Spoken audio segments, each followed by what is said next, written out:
Welcome to our first practical lesson. Before we start, I would like to suggest what you may use instead of heavy pedestrians under the embroidery frame.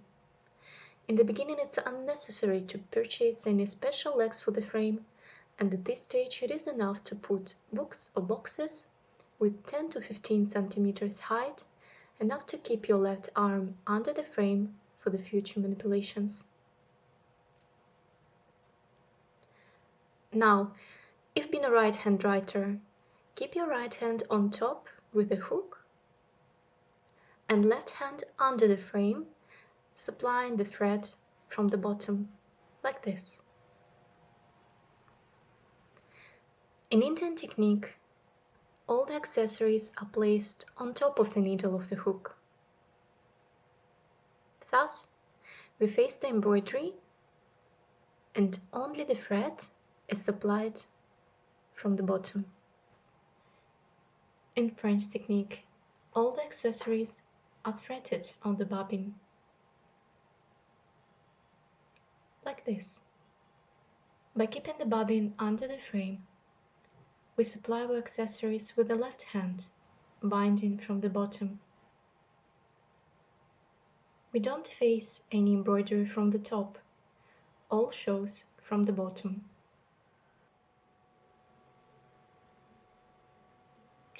Every tool, whether it's French or Indian hook, has a very sharp needle that naturally passes over the fabrics and very easy catches the thread with its nozzle hook.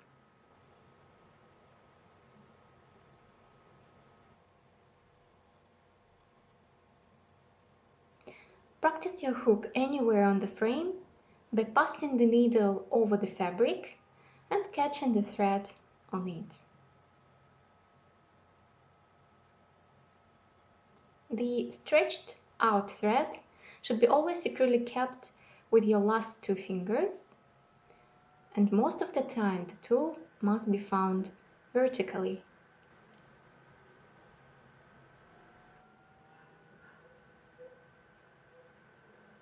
Let's try on our first stitches. Put the hook inside the hole, catch the thread and draw the edge out.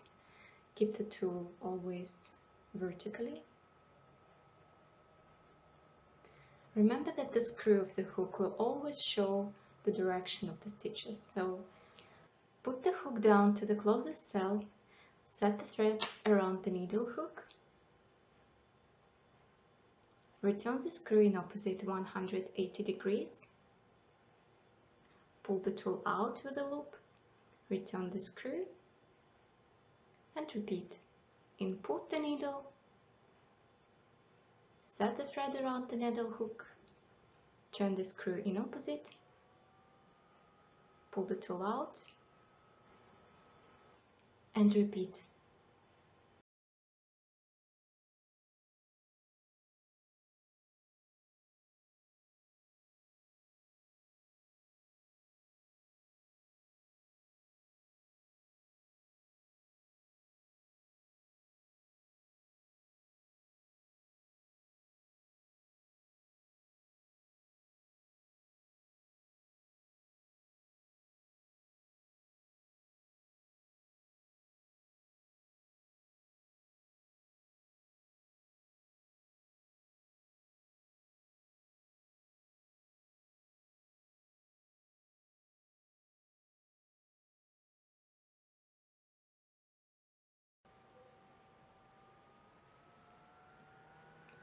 Next, I would like to show you the thread locking procedure. When you made your first stitch, you should return the hook almost to the same hole from where you've started, and again make an input to the front and repeat 2-3 times until your thread is properly secured. Thus, continue stitching.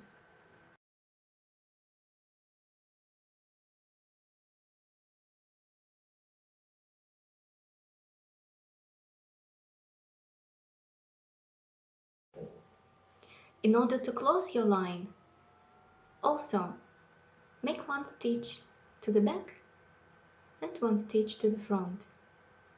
again to the back, and again to the front 2-3 times until your thread is properly secured.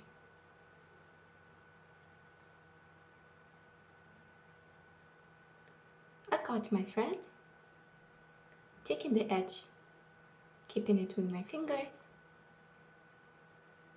and rounding across the stitches with a hook,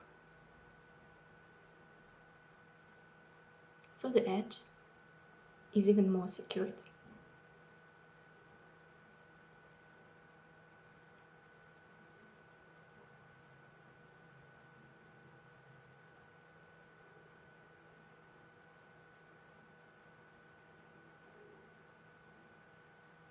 And cut at the base.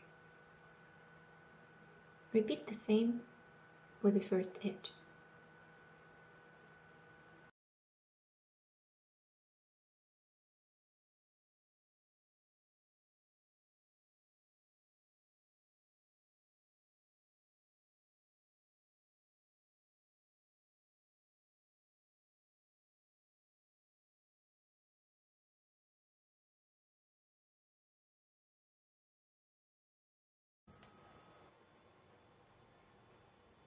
And next I would like you to divide our frame into two parts. The down part will be for practice and the upper part for the picture that we will embroider.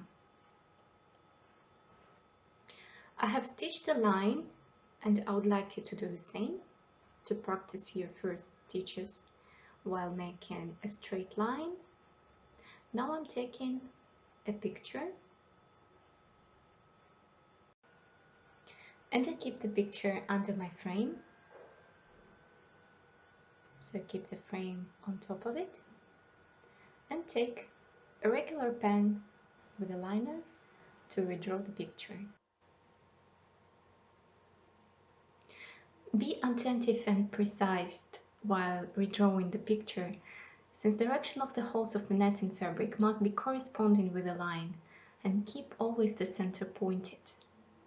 Depict two internal rhombuses precisely and the ellipse accurate. Thus we will embroider the ellipse using our metal threads.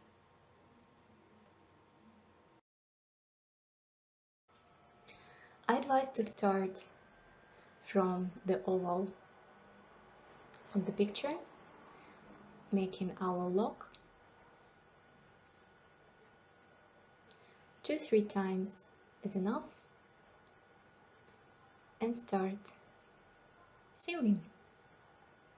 It's very good to use metal thread from the very start to get used to different kind of threads and materials, since you already practiced making a straight line with a regular thread, and metal thread is now more difficult. From the very beginning, I would like to ask you to keep your tool upright. Try not to place your hand on the netting fabric.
Coming to the very beginning and making the lock.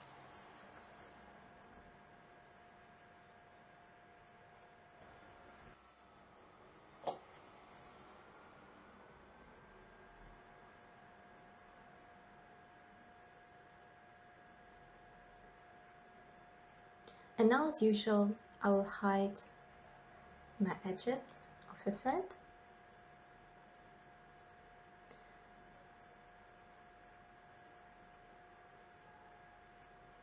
I'm just securing it properly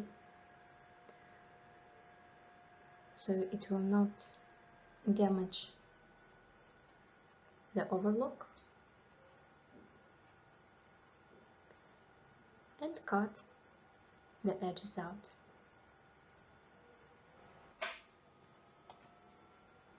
And so this is our second homework. I'd like you to picture what you've done, and if you have any questions, kindly attach them with the photograph.